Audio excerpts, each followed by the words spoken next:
Welcome to my YouTube channel. इस video में हम बात करेंगे चिलीज़ के ऊपर।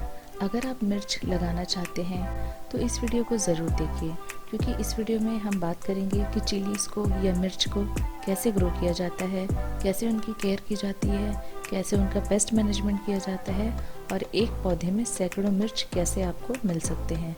तो इस वीडियो को एंड तक ज़रूर देखिए। तो फ्रेंड्स, यहाँ पे आप लोगों ने देखा कि यहाँ पे 3 प्रकार की मिर्चियाँ हैं, सब ऊपर की तरफ फली हुई हैं।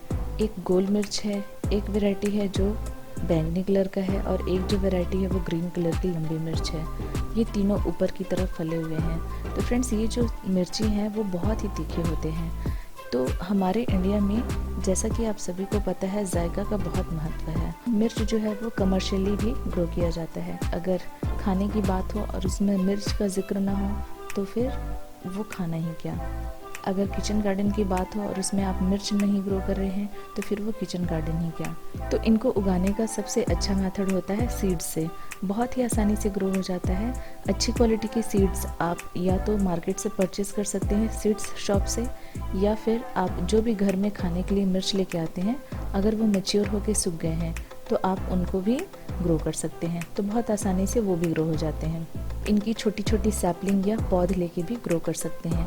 अभी अक्टूबर का मंथ है और इस मंथ आपको बहुत आसानी से नर्सरी में इनके अलग अलग वैरायटीज़ के पौध आपको मिल जाएंगी, जैसे कि शिमला मिर्च, और मिर्च में भी बहुत सारे वैरायटीज़ होते हैं। तो यहाँ पर आपने 3 वैरायटी की मिर्च तो यहीं देख लिया आपने। सेकेंड पॉइंट ये है कि आप इनको वेल ड्रेन सॉइल में लगाएं, ऐसा पॉटिंग मिक्स जिसमें पानी ना रुके। और जो पॉटिंग मिक्स है वो बहुत ही न्यूट्रिशियस होना चाहिए, क्योंकि इनको इतनी भारी मात्रा में फ्रूटिंग करनी होती है। तो कंपोस्ट की मात्रा बहुत अच्छे से रखिए। ये किचन गार्डन में इसलिए भी ऐड किया जाता है क्योंकि ये पॉट्स में या प्लांटर्स में बड़े आसानी से ग्रो हो जाता है और लगभग ये साल भर आपके पास बहुत आसानी से चल जाएगा। तो जब भी आप इनको ग्रो करें तो किसी बड़े प्लांटर या बड़े ग्रो बैग्स में लगाएं।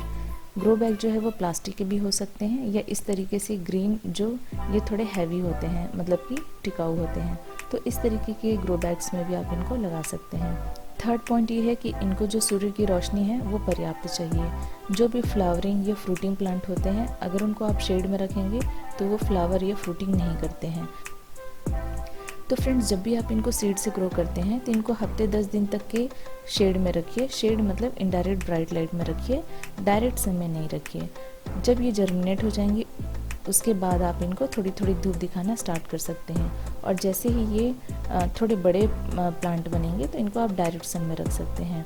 कम से कम 6 घंटे की धूप, 5 से 6 घंटे की धूप इनको दीजिए, तब ये बहुत अच्छे से फ्रूटिंग करेंगे। जब पौधे 8 से 10 इंच बड़े होते हैं या 1.5-2 महीने के होते हैं तो इनमें फ्लावरिंग होनी स्टार्ट हो जाती है। तो जब भी फ्लावरिंग होती है तो 7 से 10 दिन इनके फ्लावर्स रहते हैं, उसके बाद फिर उनमें फ्रूटिंग में वो कन्वर्ट हो जाते हैं। तो यहीं पे सबसे बड़ा प्रॉब्लम होता है कि फ्लावर से फ्रूट नहीं बनते कई लोगों के प्लांट्स में, या फिर जो फ्लावर हैं वो काले पड़ के गिर जाते हैं या खिलते ही नहीं या गल जाते हैं। तो इस तरीके से प्रॉब्लम्स फ्लावरिंग स्टेज पे होती है। जब इनमें फ्रूटिंग होती है और फ्रूट्स मैच्योर हो जाते हैं तो इनको आप हार्वेस्ट कर लीजिए।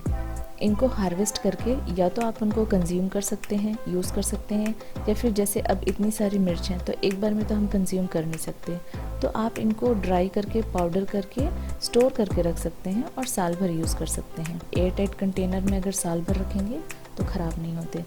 हार्वेस्ट करने से क्या होगा कि इनकी फ्रूटिंग जो है वो इंक्रीज़ होगी।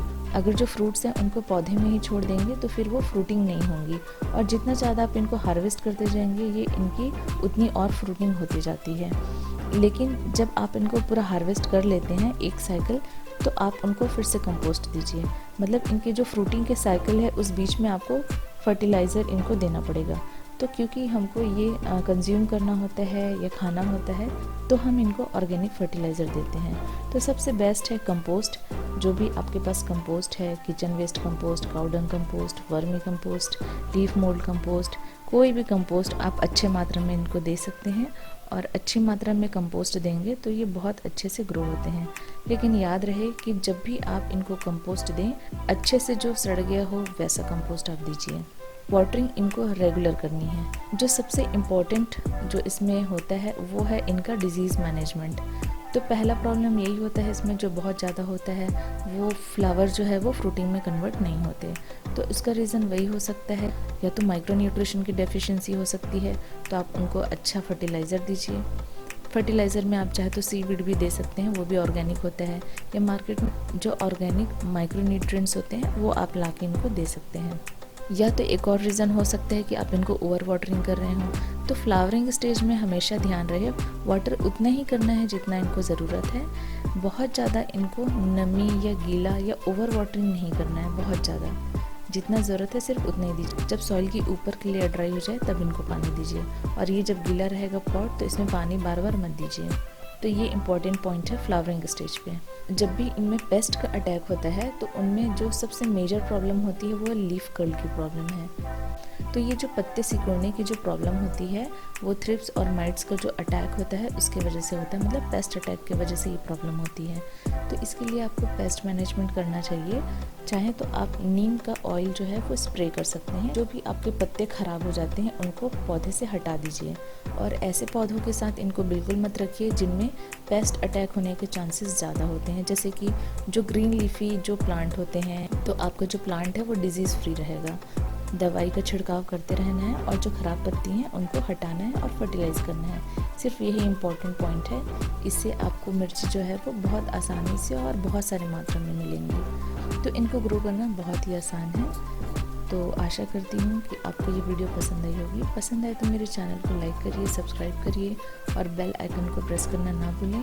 और कोई भी क्वेरीज हों तो आप उनको कमेंट बॉक्स में लिख सकते हैं। Thank you. Happy gardening.